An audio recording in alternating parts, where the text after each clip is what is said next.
For centuries, the number 1666 has haunted the imagination of countless generations. It's whispered in the dark, carved into horror stories, shouted in apocalyptic prophecies.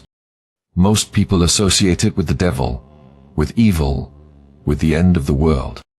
But what if that understanding is more fiction than fact? What if we've misunderstood one of the most powerful and symbolic numbers in the entire Bible?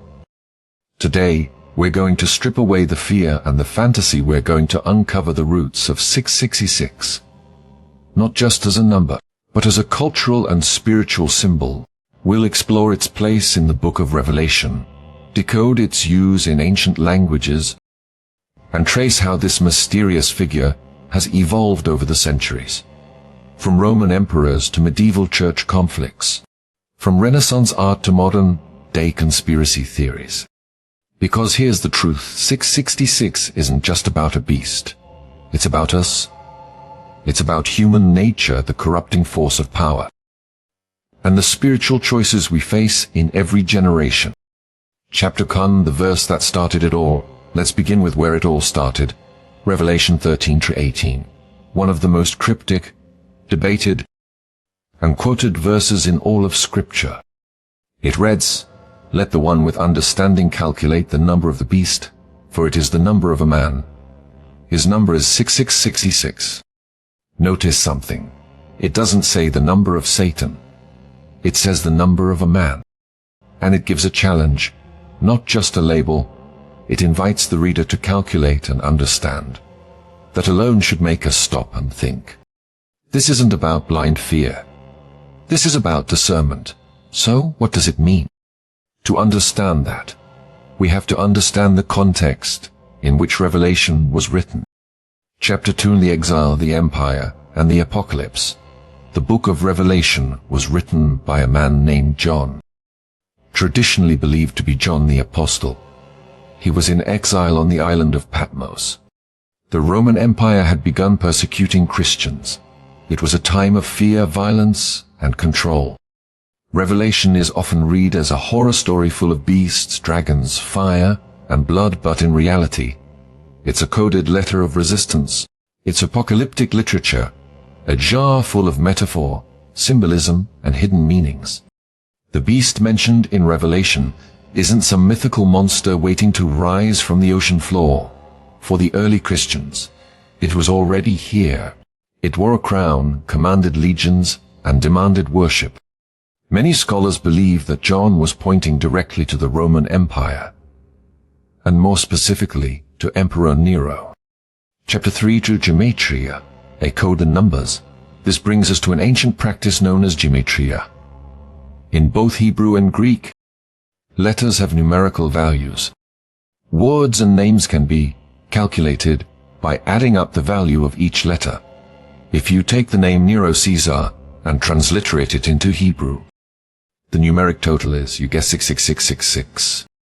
To early Christians who had suffered under Nero's brutal reign, this wasn't a puzzle. It was a lifeline, a coded warning. Nero had burned Rome and blamed the Christians. He executed believers in grotesque public spectacles. In their eyes, he was the beast. But John couldn't just come out and write that. To name the emperor directly would have been a death sentence. So instead, he embedded the truth in symbols. Revelation wasn't fantasy. It was a resistance manifesto. Chapter 4, why 6666? The symbolic meaning, the number. Now let's zoom in on the number itself. Why 6666? In biblical numerology, numbers have spiritual meaning. The number 7 represents completeness or divine perfection.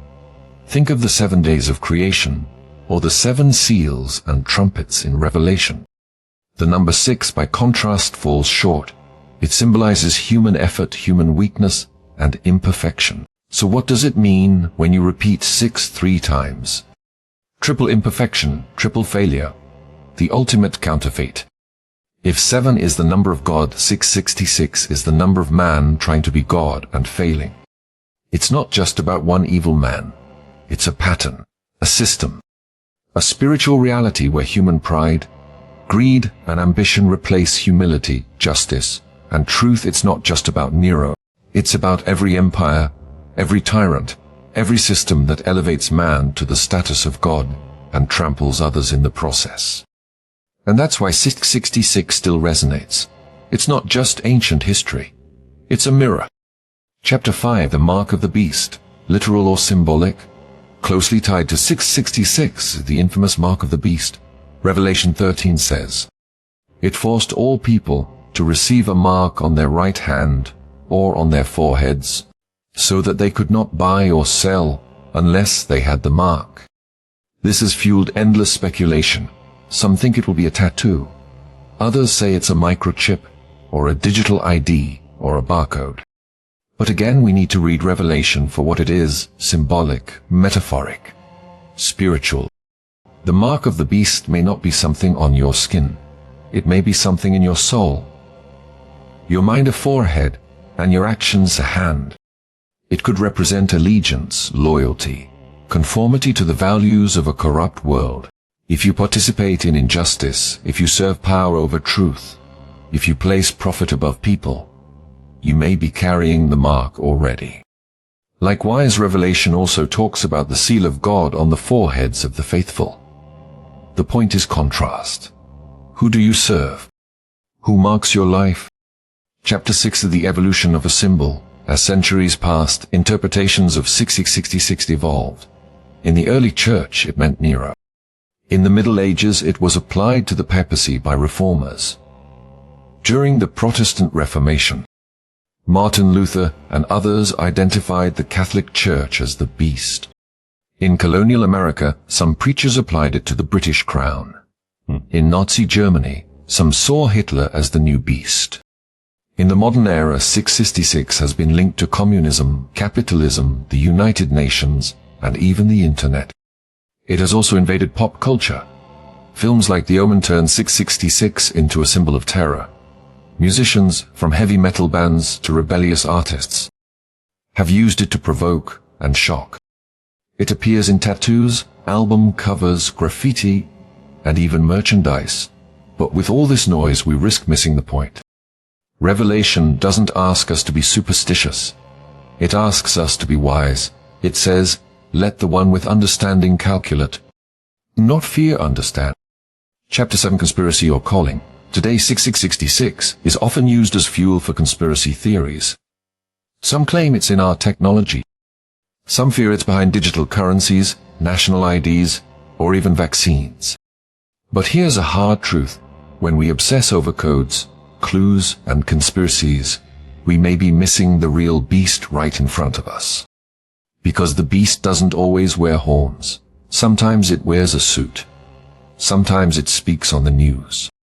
Sometimes it runs your economy, your government, or even your church. The real beast is any system, religious, political, economic, that opposes the ways of God: justice, mercy, humility, and love. Chapter 8, the battle within. Revelation paints a picture of cosmic conflict, beasts and dragons, angels and judgments. But what if part of that conflict is internal? What if 6066 isn't just out there, but in here? When we compromise truth for convenience, when we choose fear over faith, when we give our loyalty to what is popular instead of what is right, we begin to reflect the image of the beast. But the opposite is also true. When we resist corruption, speak truth to power, and follow the Lamb instead of the beast, we bear a different mark, the mark of God. Chapter 9, True Hope Beyond the Beast. It's important to remember that Revelation doesn't end with the beast. It ends with a new heaven and a new earth. It ends with the defeat of darkness. It ends with God dwelling with humanity once again. The beast falls, the Lamb reigns, and those who remain faithful are welcomed into a kingdom not built by empire, but by grace. That's the ultimate message of 666, not fear, not superstition, but warning and hope. A call to wake up, to discern, to resist evil not with violence but with truth. So, what does 666 really mean? It means beware of systems that glorify man above God. It means be wise, not just afraid. It means that real evil doesn't always come with fangs and fire. It comes with pride, oppression, and lies. But more than that, it means that no matter how powerful the beast seems, its days are numbered. And you get to choose your mark, your allegiance, your legacy. Let the one with understanding calculate the number, and let the one with courage live the truth.